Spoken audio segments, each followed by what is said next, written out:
What's up guys, my name is Steven. I'm the founder of Manifest 5. We own and operate multiple 7-figure e-commerce brands ranging from apparel and jewelry to food and consumables. I've created this channel to teach you the ins and outs of the e-commerce business. My journey has been anything but smooth. There have been so many challenges along the way. In this video, we're going over the 5 biggest mistakes I personally made and a lot of beginners make when they first start their e-commerce business. I hope that I can pass on the past 5 years of learnings onto you so you can avoid a lot of the crucial mistakes that I've made, and it could possibly help you save hundreds of thousands of dollars in the future. Wait till you hear the last mistake. Most entrepreneurs are too embarrassed to even talk about it. The first mistake most beginners make is not spending enough time making great quality content. Before the internet, if you wanted to sell something, you had to work through a complex chain of retail distribution channels. It wasn't cheap, and the entire commerce industry was not open to anybody. Unless you knew some investors or maybe you're a hedge fund baby, it was incredibly difficult to get into the business of commerce. But now with the power of social media, you can showcase your product to millions of people at a viral speed. Good content is extremely important to help market your product to potential customers. When I'm making content, I make sure to incorporate the key elements of the AIDA principle. The AIDA framework is one of the best ways to create a sales funnel. It stands for awareness, interest, desire, and action. Maximizing awareness is the foundation of any sales funnel, and you can maximize awareness by creating great content. You don't have to spend $3,000 on a DSLR camera to create great content. One of the cheapest ways to film is by using your iPhone and a ring light from Amazon. One of my favorite YouTubers, David Fagarthi, has made a great video about filming with your iPhone.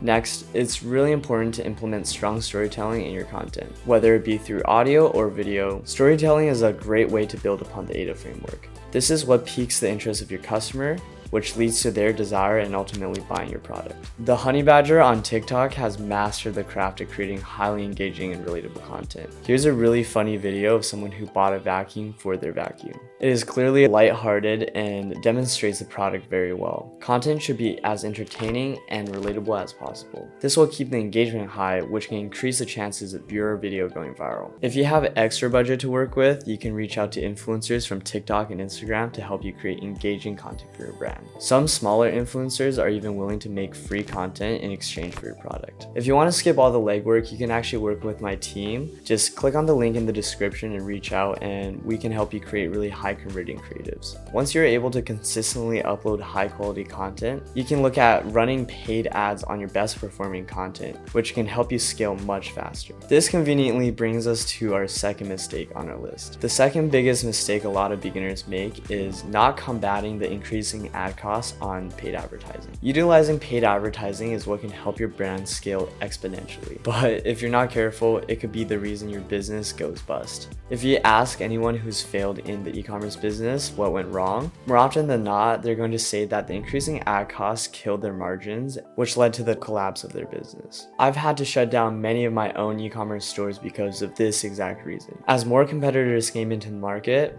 I had to spend more money on ads to compete with other products and brands similar to mine. Building a competitive offer that can sustain your ad costs can be the difference between a success and a failure. The goal is to make sure that the gross profit of each order surpasses the cost of acquisition. Moreover, you really need to pay attention to your average order value. In layman's terms, the average order value is how much money you're earning per order on average. There are plenty of ways to increase your AOV. Bundling is one of the most effective ways that you can increase your average order value. Glamnetic Lashes does a great job at creating a compelling bundle. The price for one box of their eyelashes is only $15, which is far too low to be profitable on Facebook ads. By bundling their eyelashes in packs of 5, they're able to increase their average order value to over $75. Glamnetic is able to save on shipping costs while also passing on lucrative discounts to their customers. In some cases, it's better to take a lower profit margin, but an overall bigger profit on each order. If our cost per acquisition is $15, it is better to take a $20 profit per order at a 40% gross profit margin, rather than a $5 profit at a 70% gross profit margin. By having a bigger profit per order, you're able to absorb a lot of the advertising costs while also making things a lot easier logistically.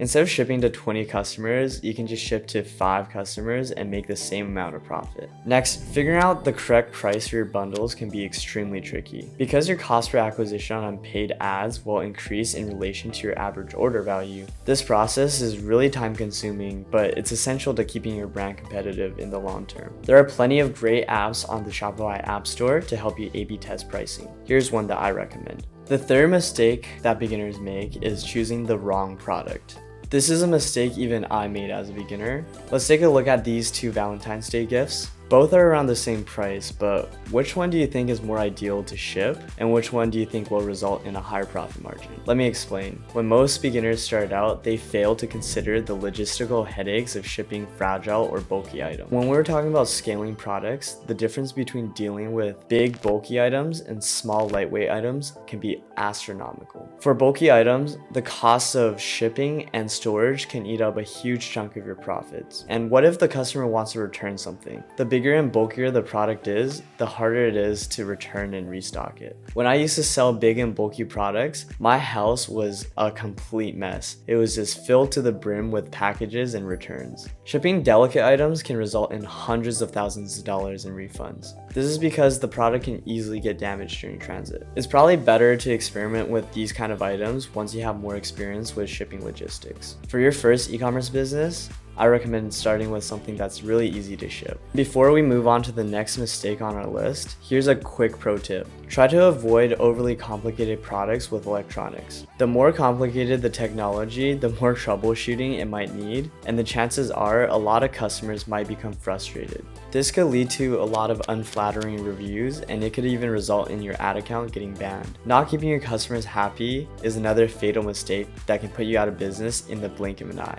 Mistake number 4, not keeping loyal customers. I can't stress this enough. Customer loyalty is the key to longevity of your business. Nobody sells your product better than your customers. They could promote your products to their friends, family, and even on social media. And all of that free advertising really adds up. When I first started, I didn't think at all on how to keep my customers happy. I was content with making the initial sale. I forgot that customers come back and buy your products more than once, or they buy other products that are related to your product. This resulted in a low customer lifetime value, which is super essential to keeping your business healthy and strong. After spending your hard-earned money to acquire a customer, it is super essential that you keep them coming back for years to come. Before we even talk about the specific strategies to creating loyal customers, I must stress that good product quality, good customer service, and fast shipping are the most important aspects of developing customer loyalty. If a customer is not happy with their initial experience buying from you,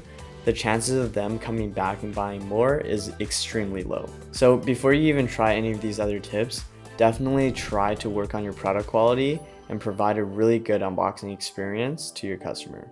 A really underrated way to increase your customer lifetime value is by increasing your product catalog. An example of this would be Apple selling the iPhone, but also selling the iPad and Apple Watch. By selling other products that your customer may also enjoy, you're able to maximize the amount of money they spend on your store and not with a competitor. Another fantastic way to creating loyal customers is through a subscription service. You can use apps such as Paywhirl or Recharge on Shopify to do this.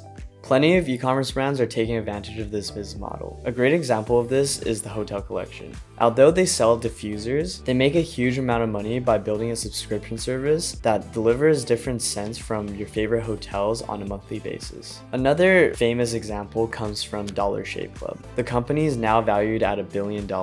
You've probably seen some of their ads, especially on YouTube. They sell their customers a high quality razor at cost, but they make a tremendous amount of profit from their 4 million active monthly subscribers. If you can find a way to make this subscription model work for your business, you're gonna have customers that stick around for life.